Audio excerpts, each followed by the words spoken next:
Hello and welcome to Focus. I'm your host, Mark Warnock, and we're here with Susan Patricelli-Regan from the Sylvia Davis-Patricelli Fine Arts Scholarship Incorporated. Hey, Susan, how you doing? Thanks for coming on. Okay, great. Nice to be with you two today.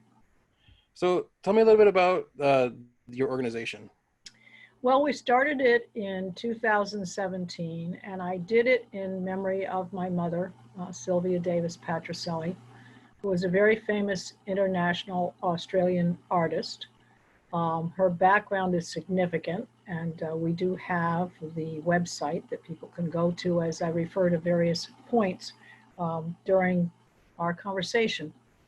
When she was about 15 years old, she attended the Australian Fine Arts Academy, Royal Arts Academy, and they noted her at that young age that she was amazingly talented, particularly in the portrait area. And her father was a gold mining expedition gentleman who, during the time when by the time she got to be 20 years old, told her that the war was coming and that he was going to be going to the Solomon Islands to do gold mining there, and that she should come and paint the natives there, the Solomon Island natives, because he said once the war comes through, these people will never be the same again. So she did, and of course she faced many challenges. She did actually catch malaria. They had snakes and spiders, much as you could imagine in the deep jungles of the Solomon Islands. And she initially had the reaction of the natives were that they had barely seen white people before. And the fact that she was white and blonde and a woman, they ran away to the hills for a couple of weeks. And she had to wait for the chief, who finally agreed to sit down and have his portrait done. Now, secondarily, once she had captured their likeness, they now believed that she owned their souls. But over a period of time, they came to trust her, and she did this great collection of Solomon Island paintings, which my grandfather actually did all the framework. They brought it back on the boat. They were there for probably about 6 months, brought the paintings back. She had an opening exhibition. Lady Gowrie, who would be like a Jackie Kennedy of the United States, opened her exhibition, and she sold a number of those works. Now, these paintings do reside in our home, some of which would probably be sold as an entire collection. She did many collections. But in any case, that was a very interesting thing. Now, following up on that, the background that makes her so acclaimed is that Lady Gowrie had contacts in the United States, and one of them was Eleanor Roosevelt, First Lady of the United States. And when she was coming over as a war bride, I came over here when I was 2 years old with her, and my father was building a house actually in North Granby. And we had this very large piece of acreage there, which I enjoyed growing up. She had her first exhibition. Eleanor Roosevelt was contacted, and it turned out that Beatrice Fox Auerbach, who was the owner of G. Fox and Company, many people I think will remember that store, decided that they would then have the exhibition, her first exhibition, in Sentinel Hill Hall. Mrs. Roosevelt actually attended, and when you go on the website, you can hear her speak at that particular venue. So she did many famous people in Connecticut, and she did a portrait of General MacArthur, not from life, but Eleanor Roosevelt's portrait also resides in our home, and that is almost life-size, and she did do 2 live sittings, and then she finished that off from a photographs that my father took. So that's the general background on my mother, and I set up this foundation in order to inspire and provide scholarships to high school seniors who are pursuing a career in the fine arts or any creative area, and also for secondary educational students who are currently in a program now. And so it's been, we've done one for Granby High School. We are in the process of working with another foundation that we hope to have in 2021, which would include all of the schools across Connecticut and bring in more students and opportunities for them. We've also donated to the Oak Hill School, special education students. So we've had, and I also had a scholarship that was given out to West Hartford High School students. So it's, I think, been very productive, and I've certainly enjoyed doing that. So with all that going on, and Yes, it's a great story. It's amazing, all yes, the information. yes. It's crazy to know that there's people from around this area that have done such big things like that. It's like you don't really think about it, and don't really.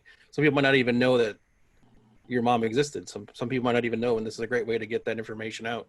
Yeah, And yes, yes. Well, what we appreciate is donations to the foundation, which of course will support these scholarships. And each dollar that we get allows us to increase those scholarship, and we're delighted to do so. I'm delighted to do so, and have my mother's.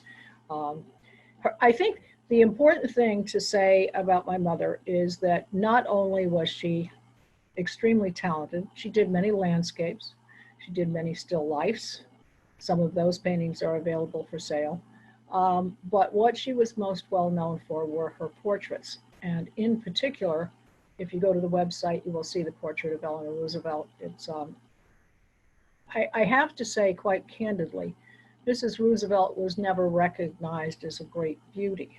But in the portrait that my mother did of her, her graciousness, her charm, her intelligence, her entire being is captured, and she comes off as a very attractive woman. So my mother was able to do this kind of thing, but not only were the collections that we have, there's a collection from the America's Cup, and Mark, there's an interesting story behind that. The year that she did it, I believe it was 1983.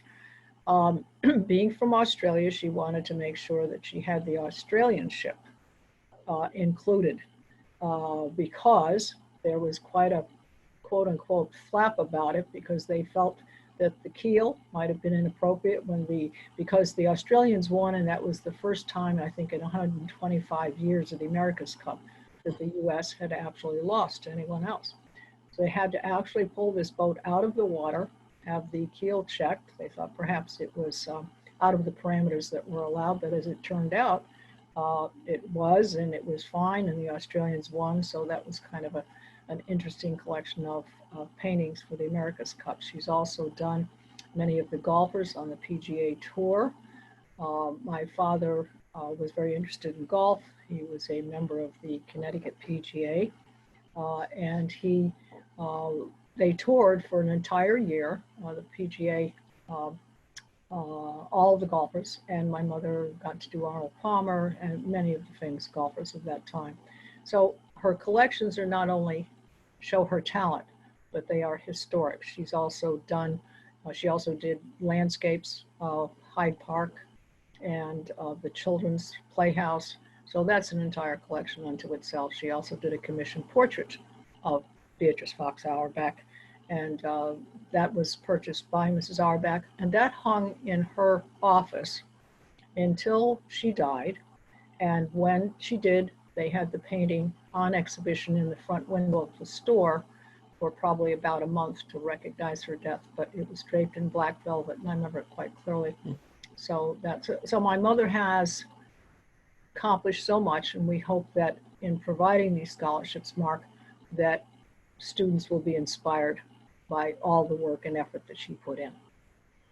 now, with all that and with everything that's going on right now, how is your scholarship fund changed than what you usually would do every year? Well, that's a good question. And I will say that it has actually halted the Granby Foundation Scholarship for this past year, because we were going to have, what I normally do is that there is a committee within the school. The students have to have a certain grade level. They have to maintain that grade level over the period of 4 years. They have to submit at least 3 pieces of artwork. And there are various other requirements to be included. But after that, there is a committee that meets in the school, which is comprised of the art teachers, one of the career counselors, and it would be that they would get it down to 3 people. Then I would interview those 3 students, and then I would make the final determination on who I felt should be awarded the scholarship. this past year, because schools were closed, we were not able to do it, so we hope to pick that up in the spring. All right. So if anyone wants any information, is it just the website that's above you there? That's If they're correct. looking It's for all information? there, contact information. I think people will find it an extraordinary story, and every bit of it is absolutely true. We don't need to do any marketing hype on my mother. Hmm. She created her own footprint in the history of time, and I'm very proud of her. She was a very beautiful woman. She was very well liked. She certainly was an excellent mother. So I'm delighted to do that. And I appreciate the time, Mark, that you've given for us to provide all of that information to you. Well, thanks for giving us the time to talk about it. It's Okay. very interesting. It's always interesting to find out like people who've from the area that have done things that reach outside the area, because some people not even know things like that are going on, and people like that are doing things like the golf stuff and all that's very interesting, and then America's Cup stuff. I know I definitely am interested in checking those out.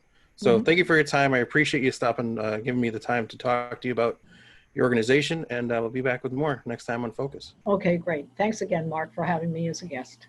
Thank you.